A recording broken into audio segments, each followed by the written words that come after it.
Este proyecto nace en el marco de las acciones que está implementando el Fondo de Acción Urgente para América Latina y el Caribe. Fondo feminista que, como producto de sus ejercicios reflexivos y críticos, priorizó la realización del presente mapeo para fortalecer la comprensión de la interseccionalidad entre género y discapacidad. ¿Por qué realizar este mapeo? Para visibilizar el trabajo que vienen realizando las organizaciones de mujeres con discapacidad, las organizaciones de personas con discapacidad, las organizaciones feministas y de mujeres que abordan esta intersección en América Latina y el Caribe hispanohablante. Además, para reconocer sus voces y encontrar las acciones que se pueden realizar para fortalecer sus ejercicios de colectivización. ¿Cuál fue el recorrido metodológico?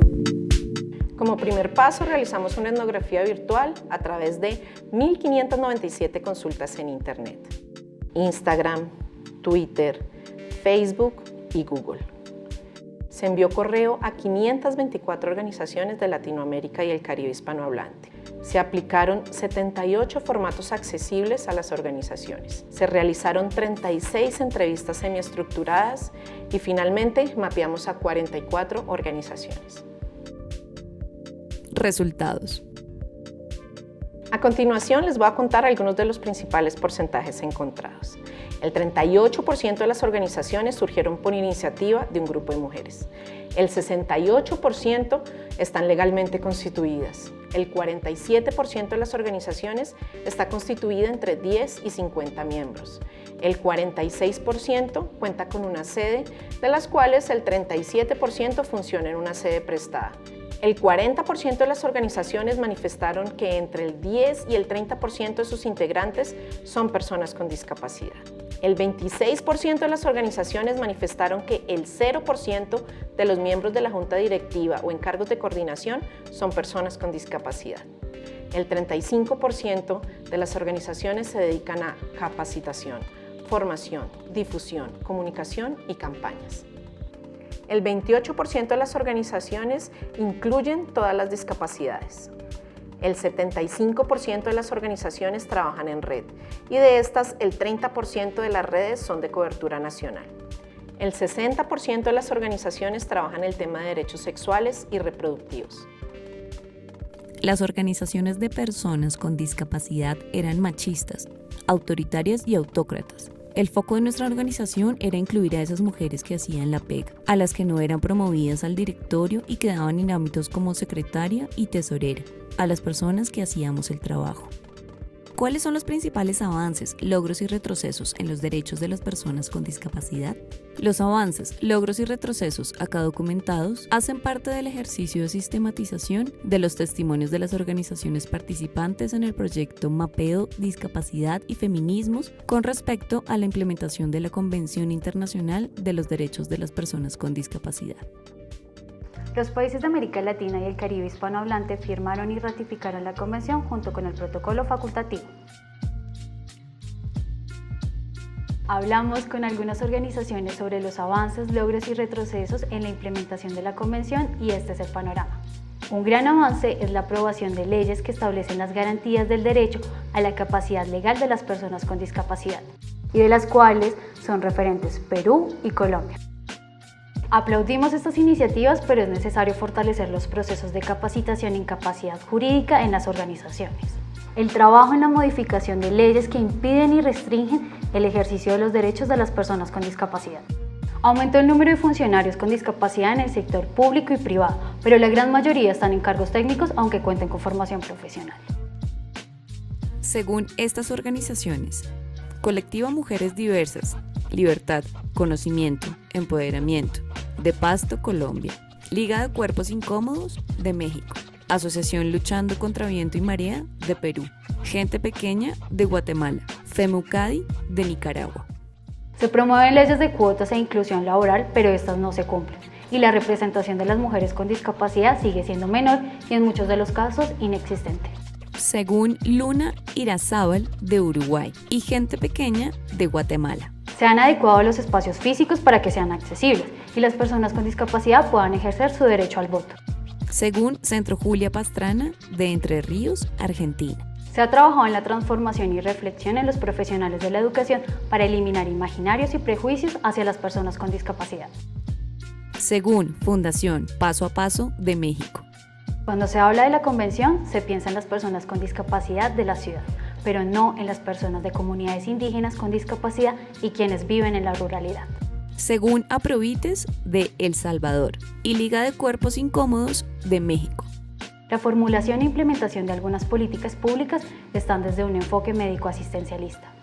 Según Odisex de Perú, Centro Julia Pastrana de Entre Ríos, Argentina y Simudis de República Dominicana. No se cuenta con intérpretes de lengua de señas en los centros de salud. Los centros ginecológicos no están adecuados para las mujeres con discapacidad. Existen muchas barreras actitudinales y de comunicación. Según Luna Irazábal de Uruguay. La accesibilidad para los espacios físicos están en las zonas turísticas y no en las periferias. Según colectivo feminista Helen Keller de Brasil. No se respeta la autonomía de las personas con discapacidad y se promueven proyectos de educación domiciliaria generando exclusión. Según María Alfonsina Angelino de Argentina. Eliminación de pensiones que impactan las posibilidades efectivas de las personas con discapacidad. Según Mujeres con Capacidad de Soñar a Colores de Guatemala. Es muy lenta la garantía de derechos. Se rechaza la modificación de las leyes nacionales y su justificación es lo económico. Ha sido un trabajo arduo para eliminar las palabras que son discriminatorias hacia las personas con discapacidad. Hay violación de derechos de las mujeres con discapacidad, esterilizaciones forzadas, abusos, falta de acceso a la educación superior e inclusión laboral. Según Colectiva Mujeres Diversas, Libertad, Conocimiento, Empoderamiento de Colombia. En nombre de la discapacidad se generan recursos, pero no son las personas con discapacidad las que se benefician de estos. Según Felisa Ali Ramos de Bolivia. Es necesario promover políticas que aborden el tema de derechos sexuales y reproductivos desde una educación sexual integral para personas con discapacidad. En este video se menciona el feminismo, pero se aclara que no se desconoce la pluralidad y heterogeneidad de hacer feminismos. ¿Qué significa ser mujer con discapacidad en América Latina y el Caribe hispanohablante? Para hablar de mujeres con discapacidad, se debe mencionar las situaciones de desventaja desde las cuales se enuncia. Por un lado, nacer o identificarse como mujer ya es una situación de desventaja en cuanto al género. La infantilización, desvalorización, eliminación de la autonomía es una constante en la vida y experiencia de las mujeres. Y por otra parte, nacer o adquirir una discapacidad conlleva a la persona a ser vista como objeto de caridad, anormal, incapaz. Cuando se unen estas dos variables, discapacidad y género, las desventajas se amplían a tal punto que ser mujer con discapacidad significa quedar al margen de todo. Mujeres organizadas luchando por sus derechos. Las mujeres y niñas con discapacidad experimentamos una discriminación por partida doble, lo que hace que estemos más expuestas a la violencia por motivos de género, los abusos sexuales, el abandono, los malos tratos y la exclusión. Femucadi de Nicaragua. Las violencias sexual, física, económica, psicológica que atraviesan a las mujeres sin discapacidad son las mismas que atravesamos las mujeres con discapacidad. Sin embargo, estas se agudizan en razón a la discapacidad y el género. Las mujeres con discapacidad no tenemos acceso a la justicia, educación sexual integral, a información clara y verídica sobre nuestros derechos sexuales y derechos reproductivos. Debemos enfrentar situaciones como la eliminación de nuestra capacidad jurídica, muerte civil de por vida y esterilizaciones y abortos forzados, con el argumento de que no podemos decidir sobre nuestras vidas. Vivir con discapacidad es como matar a un león por día, tener una gran batalla todos los días. Es complejo por la inaccesibilidad de la ciudad, la falta de apoyos para formar una familia porque se tiene una visión paternalista hacia las personas con discapacidad, especialmente hacia las mujeres con discapacidad. Leandra Migoto de Brasil. El feminismo debe de estar en clave de interseccionalidad. No es posible un feminismo que no acoja la amplia diversidad de mujeres y sus experiencias. El debate interseccional es necesario e inevitable. Es necesario en términos lógicos y es ineludible porque la vida es interseccional. María Alfonsina Angelino de Argentina. Las mujeres con discapacidad entrevistadas en su mayoría no se sienten reconocidas, respetadas ni acompañadas en el feminismo porque hace falta que los colectivos feministas las vean como sus pares, de forma solidaria y con empatía. Frecuentemente asumen prácticas de exclusión infantilizándolas, desestimando sus experiencias, viéndolas como incapaces, reproduciendo así conductas capacitistas. Las mujeres con discapacidad tienen que gritar que sí existen y que sí tenemos derecho a los derechos fundamentales y a tener espacio en la sociedad. Colectivo feminista Helen Keller de Brasil. Se hace urgente que el feminismo nos incluya a las mujeres con discapacidad, construyendo agendas comunes que nos hagan parte integral de las luchas que se llevan a cabo, teniendo en cuenta la accesibilidad, el acceso a la información y comunicación y eliminación de barreras actitudinales. Cuando estuvimos buscando espacios, nos acercamos a un local feminista. Nos abrían el espacio, pero nunca nos incluyeron. En España, las organizaciones feministas y las de mujeres con discapacidad se han fortalecido articuladamente. En México nos dan chance, pero no nos incluyen. Liga de Cuerpos Incómodos de México.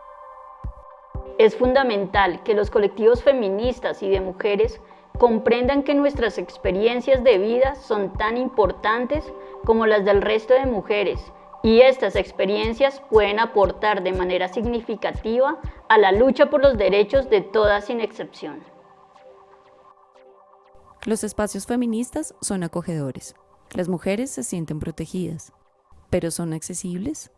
Colectiva Polimorfas de Colombia. ¿La revolución feminista será interseccional o no será?